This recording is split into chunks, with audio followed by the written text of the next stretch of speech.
Turning overseas to Ukraine this morning, Russian forces are attacking the steel plant sheltering some of the last holdouts in the key southern seaport of Mariupol. While some civilians have escaped from that plant, many Ukrainians near front lines are still caught up in the fighting.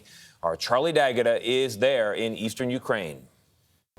The Ukrainian government accused Russian forces of targeting the steel plant even as civilians try to flee from a suffocating 2 months beneath it. Busloads of families finally arrived to the relative safety of Ukrainian-held territory. Forcing residents to flee or face death is part of a Russian campaign of terror.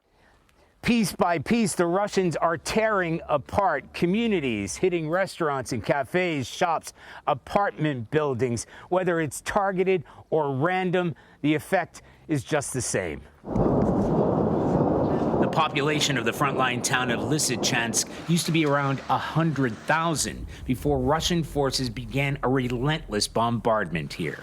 They're now less than 3 miles away, and only a handful of residents remain.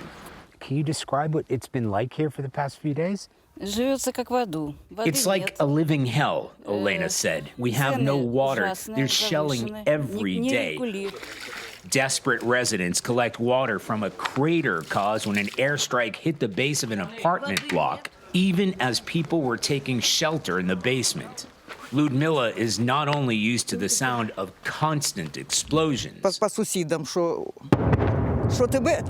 She accepts the Russians may take over her town.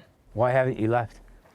You know, I have nowhere to go, she said. I don't know. Where would I go?